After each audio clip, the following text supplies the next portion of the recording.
I was in court today for an hour listening to two dusty old agree that because it only took one punch to kill my brother, that meant it was only moderate violence, and that his sentence should be reduced. What's up, fight fans? Welcome back to Sportskeeda MMA News.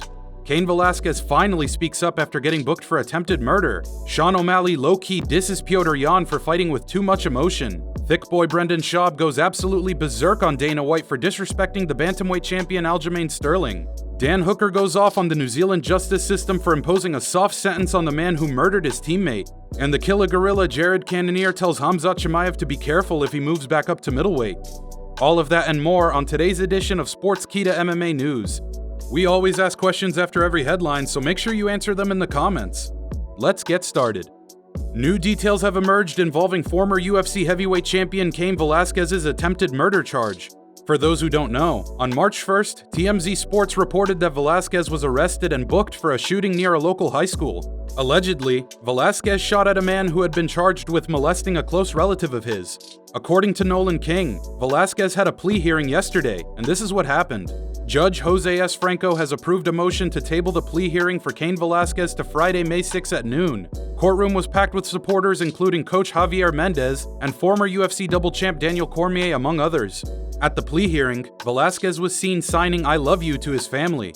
Since then, Velasquez himself issued a statement on social media for the first time since the arrest. Here is what he said.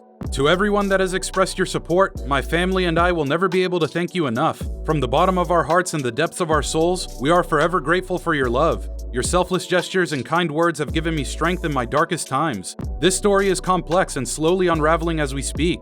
To the true victims of this case, may God give you the strength to come forward. Though it is most difficult to relive the pain that has happened to you, in speaking the truth, justice will be served and your own true healing will start. I will never stop helping or loving my community and all of you. Thank you for loving me." Cain Velasquez is a two-time UFC heavyweight champion, with notable victories over Brock Lesnar and beating Junior Dos Santos and Bigfoot Silva twice. He would retire from MMA in 2019, following a KO loss to current champ Francis Ngannou. Will justice be served for Cain Velasquez? Leave your thoughts in the comments, and while you're at it, consider hitting that subscribe button. UFC superstar bantamweight Sean O'Malley recently mocked Petr Yan's performance at UFC 273. On the latest episode of the Timbo Sugar Show, O'Malley broke down what he saw. Yan's takedown defense, other than the 2 times that he got his back taken, is so elite. His Fucking hips, gnarly. hand on the head. He's got sick takedown defense, but he fought so emotional from the beginning of the fight. Oh, dude, so emotional. Those looping punches. He fought super emotional, and I should have been in his corner and told him, "Yo, Peter, settle down, bud." So I'll take that out. That was my fault. Petr Yan had called out O'Malley before his rematch with Sterling, asking him to be in his corner, amid rumors that his cornermen were denied visas. The rematch was set after the first fight saw an illegal knee from Yan cost him his bantamweight title. O'Malley then spoke about the champ Aljamain Sterling. Here is what he said. But it was impressive Sterling's mindset going into that fight, after considering what had already happened to him in the previous fight. Like towards the end of the round, he was getting manhandled. For him to go in with that mindset of not letting that affect him was super impressive. I think showed championship mindset for sure. The 15-1 Sean O'Malley is currently number 13 in the bantamweight division, with recent TKOs over Chris Mutino and Raulian Paiva. How many fights does Sean O'Malley need to get a title shot? Former UFC heavyweight Brendan Schaub had a few words to say about UFC President Dana White. After UFC 273, White disagreed with the judging in the Petr Yan and Aljamain Sterling title fight rematch. "I thought the judges blew that one. I had it 3-2 the other way. The Yan-Sterling rematch was razor close, with the global verdict scorecard showing Sterling winning by a mere 0.01 points. Brendan Schaub had an unsavory opinion of White's comments. Here is what he had to say.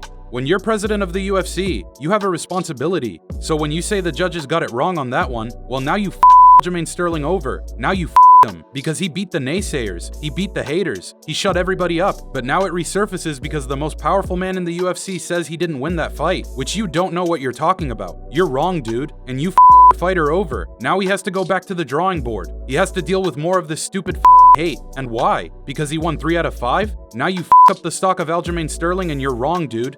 Go back and watch it, based off how the judges judge a fight, and if your only explanation to giving Petr Yan that first round is octagon control, well, that's the least important thing when it comes to judging. There's other things that have to happen first, and Aljamain won those, so that would give him the first round, the second round, and the third round clear as day. Do you agree with Brendan Schaub? UFC featherweight Dan Hooker recently blasted the New Zealand justice system over the sentencing of Daniel Havili. For those who don't know, Dan Hooker, Israel Adesanya, and the City kickboxing team lost teammate Fau Vake to an assault in Auckland, New Zealand. Vake was attacked by 4 men on May 16th last year, but tragically succumbed to his injuries a week later. Of the 4 men, Daniel Havili delivered the fatal blow. Havili was sentenced to 2 years and 9 months in prison for manslaughter. Dan Hooker posted his reactions to social media. To be honest, I'm furious about the result today. Today's sentence of 2 years, 9 months for murder is an absolute joke. With parole, he will spend next Christmas at home with his family. An unprovoked coward punch. Previous convictions for the same thing. Assessed as a high risk of reoffending, and this is the result. I'm heartbroken for what this means for our country. They base sentences on previous cases. So you need to ask yourself, are you okay with a violent reoffender punching your brother, son, husband, or father unprovoked from the side? Killing him and walking free after a single year? If we don't have change now, then when? Do we wait until it's someone you love? Hashtag justice for Fau. I was in court today for an hour listening to 2 dusty old agree that because it only took 1 punch to kill my brother, that meant it was only moderate violence, and that his sentence should be reduced. He qualified for home detention as well, only because of the media attention on the case. He will serve his sentence inside a cell. Had we stayed quiet, he would be at home with his family. New Zealand justice system is a joke. If you kill someone with 1 punch, you get your sentence reduced here. What are your thoughts on the sentencing?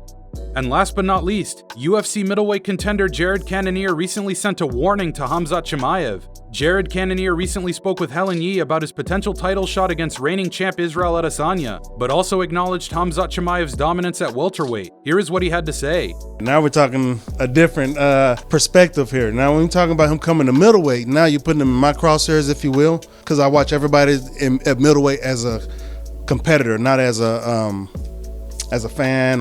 If he comes out, he can definitely do some damage up here. As long as he stays out of my face, it'll be the same thing what I do with everybody. You know, it doesn't matter what you present to me. You got to deal with what I present to you. The 11-0 Khamzat Chimaev just came off his first decision victory in MMA after a hard-fought brawl with Gilbert Burns at UFC 273. The number 2 ranked Jared Cannonier recently cemented his contender status with a brutal KO over Derek Brunson. He is expected to fight Adesanya for the middleweight title this year. That about does it for Sportskeeda MMA news. Here are some of our favorite recent comments. Austin Neer says, the only way Zombie could have lost that fight was by a stoppage. He never gave up ever his whole career, walking some bad men down. Amazing career, Zombie. Hold your head high. Dennis Trebula says, if they were striking, of course Cannonier would cannonball Chimaev's head into the orbit, but Jared has close to 0 of grappling skills, and Chimaev would have ragdolled him into the earth's crust. Bradley Capps says, I think that fight would be a banger. I think Volk would give Olives a run for his money. If you like this video, please like, comment, and share. Your comments could be featured in the next Sportskeeda MMA news video. For updates, quotes, and exclusive interviews from all your favorite fighters, follow Sportskeeda MMA on Twitter and Instagram. Thanks for tuning in.